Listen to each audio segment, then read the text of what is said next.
യഥാർത്ഥത്തിൽ യോഗ എന്ന് പറയുന്നത് നാച്ചുറലായിട്ട് നമ്മുടെ ഋഷീശ്വരന്മാരൊക്കെ പറഞ്ഞിരിക്കുന്നതനുസരിച്ച് ശരീരവും ആ ശരീരത്തിൽ കളിയാടിക്കൊണ്ടിരിക്കുന്ന ആ പ്രകൃതിയുടെ സംരക്ഷണമായിട്ടുള്ള ജീവസത്ത് പ്രാണൻ ഇത് തമ്മിൽ കൂട്ടി യോജിപ്പിക്കുക, ആ യോജിപ്പിക്കലിനാണ് യോഗ എന്ന് പറയുന്നത്.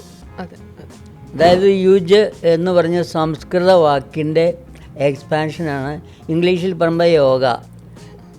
നമ്മുടെ ജഡമാകുന്ന ശരീരവും പ്രകൃതിയുടെ വരദാനമായിരിക്കുന്ന ആ ജീവസത്വം കൂടി കൃത്യമായിട്ട് ഒന്നിച്ചു ചേർന്ന് യോജിച്ചു ചേർന്ന് ശരീരത്തിൻ്റെ ഓരോ ഭാഗങ്ങളും കൃത്യമായിട്ട് ജോലി ചെയ്യുക, അതിന് വേണ്ട സാഹചര്യം ഇണക്കുക, അതിന് അങ്ങനെ വരുത്താൻ വേണ്ടിയിട്ട് നമ്മൾ ചെയ്യുന്ന വ്യായാമ മുറയാണ്, ശാരീരിക വ്യായാമമാണ് യോഗ ആസനങ്ങൾ.